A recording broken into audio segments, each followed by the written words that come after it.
नमस्कार मित्रों इस वीडियो में आप लोग है वंशी अहिर क्षत्रिय सहस्त्रार्जुन को जान पाएंगे कि वे कैसे महाबलशाली और अजेय हो गए थे, जिनको सूर्य द्वारा उन्हें शाप के भागीदार होने के लिए छल से जानबूझकर दुष्कर्म करने को विवश किया गया था। किंतु मित्रों, इस प्रसंग को प्रारंभ करने से पहले हम लोग यह जान लेते हैं कि सहस्त्रार्जुन के पूर्वज कौन थे और वे वास्तव में किस वंश की उपशाखा से संबंधित थे।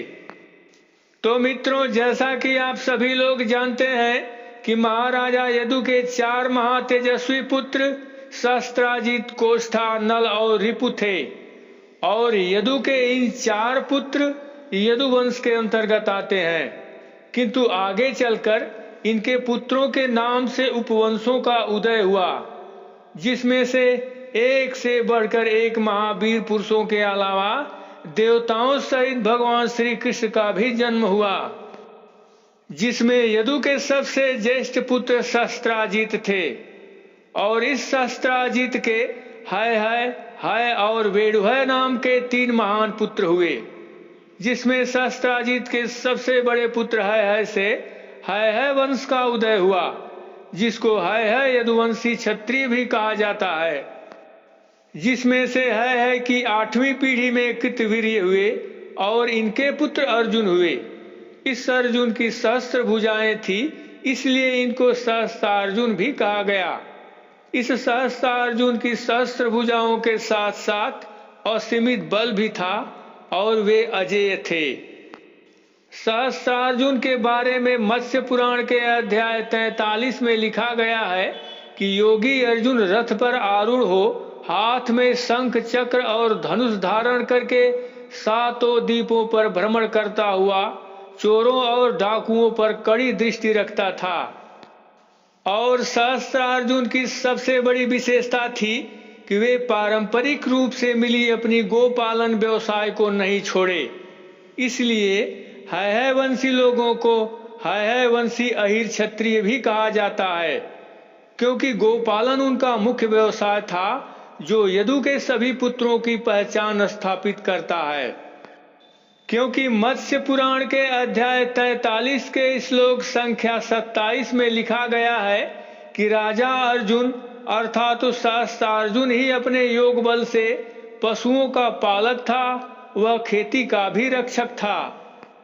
सहस्त्रार्जुन इतना शक्तिशाली थे कि भगवान राम ने जिस रावण को जीतने के लिए अपना बहुत समय गंवा दिए, उस रावण को हय वंशी अहिर सहस्त्रार्जुन ने केवल अपने 5 बाणों से ही रावण को क्षण भर में अपने अधीन कर लिए थे, जिसका वर्णन मत्स्य महापुराण के अध्याय 43 में कुछ इस प्रकार से लिखा गया है। इस प्रकार अर्जुन ने एक बार लंका में जाकर अपने 5 बाणों द्वारा सेना सहित रावण को मोहित कर दिया और उसे बलपूर्वक जीतकर अपने धनुष की प्रत्यंचा में बांध लिया। फिर महिष्मतीपुरी में लाकर उसे बंदी बना लिया।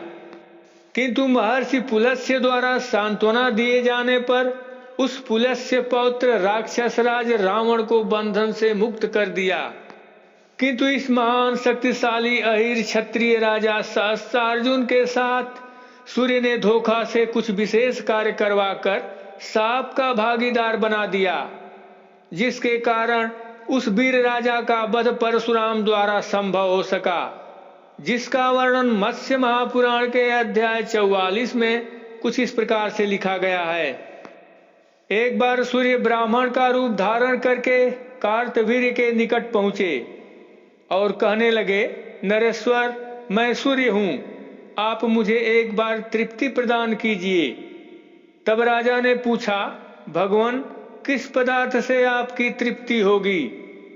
दिवाकर, मैं आपको किस प्रकार भोज्य प्रदान करूं? आपकी बात सुनकर मैं उसी प्रकार विधान करूंगा। तब सूर्य बोले, दान शिरोमणे, मुझे समस्त स्थावर अर्थात वृक्ष आदि को आहार रूप में प्रदान कीजिए, मैं उसी से तृप्त हो जाऊंगा।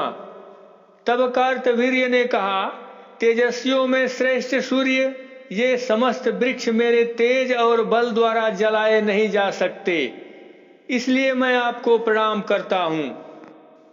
तब सूर्य बोले, नरेश्वर, मैं आप पर प्रसन्न हूँ, इसलिए मैं आपको ऐसे अक्षय और सर्वतोमुखी बाण दे रहा हूँ जो मेरे तेज से युक्त होने के कारण चलाए जाने पर स्वयं जल उठेंगे और मेरे तेज से परिपूर्ण हुए वे सारे वृक्षों को सुखा देंगे। उससे मेरी तृप्ति होगी। ऐसा कहकर सूर्य ने कार्तवीर्य अर्जुन को अपने बाण प्रदान कर दिए। तब अर्जुन ने सम्मुख आए हुए समस्त वृक्षों, ग्रामों, आश्रमों, मेघों, नगरों, तपोवनों तथा रमणीय वनों एवं उपवनों को जलाकर राख का ढेर बना दिया। इस प्रकार पूर्व दिशा को जलाकर फिर समूची दक्षिण दिशा को भी भस्म कर दिया।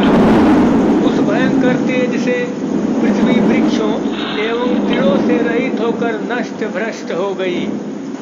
उसी समय महर्षि आपव, जो महान तेजस्वी और तपस्या के धनी थे, 10,000 वर्षों से जल के भीतर बैठकर तप कर रहे थे। व्रत पूर्ण होने पर जब वे बाहर निकले तो उन महामुनि ने अर्जुन द्वारा अपने आश्रम जलाया हुआ देखा। तब उन्होंने अर्जुन को उक्त शाप दे दिया, जिसका वर्णन इसी अध्याय में कुछ इस प्रकार से लिखा गया है। एक बार समर्थशाली महर्षि आपव अर्थात वशिष्ठ ने क्रुद्ध होकर अर्जुन को शाप देते हुए कहा था, है चूंकि तुमने मेरे लोक प्रसिद्ध वन को जलाकर भस्म कर दिया है, इसलिए तुम्हारे द्वारा किए गए दुष्कर्म का फल कोई दूसरा हरण कर लेगा। भृगुकुल में उत्पन्न एक तपस्वी एवं बलवान पहले तुम्हारे सहस्त्रों भुजाओं को काटकर तुम्हारा वध कर देगा। और जैसा कि आप जानते हैं कि आगे चलकर परशुराम ने सहस्त्रार्जुन का शाप के अनुरूप ही वध किए थे। इस प्रकार से महान धर्मज्ञ और महान शक्तिशाली अहिर क्षत्रिय सहस्त्रार्जुन को सूर्य ने छल से दुष्कर्म करने को विवश कर शाप की अग्नि में झोंक दिए। निश्चल सहस्त्रार्जुन ऐसा करना नहीं चाहते थे, क्योंकि वह बहुत ही धर्मात्मा और प्रजापालक थे। फिर भी उसे सूर्य द्वारा दुष्कर्म करने को मजबूर किया गया ताकि उसका वध हो सके। इसके आगे हम यह भी बताना चाहेंगे कि कृतवीर्य नंदन सहस्त्रार्जुन ने 10,000 वर्षों तक घोर तपस्या करते हुए महर्षि अत्रि के पुत्र दत्तात्रेय की आराधना की। उससे प्रसन्न होकर दत्तात्रेय ने उसे 4 वर प्रदान किए। उनमें प्रथम वर के रूप में राजश्रेष्ठ अर्जुन ने अपने लिए 1000 भुजाएं मांगी। दूसरे वर से सत्पुरुषों के साथ अधर्म करने वालों के निवारण का अधिकार मांगा। तीसरे वर से युद्ध द्वारा सारी पृथ्वी को जीतकर धर्मानुसार उसका पालन करना था। और चौथा वर यह मांगा कि रणभूमि में युद्ध करते समय मुझसे अधिक बलवान के हाथ मेरा वध हो। इस प्रकार से देखा जाए तो अहिर क्षत्रिय सहस्त्रार्जुन दत्तात्रेय के वर के हिसाब से धर्मानुकूल आचरण करते रहे और वर के ही हिसाब से परशुराम द्वारा वध किए जाने के बाद मोक्ष को प्राप्त हुए।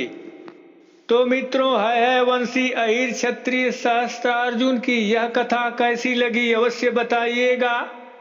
फिर मिलेंगे एक नए वीडियो के साथ। तब तक के लिए नमस्कार।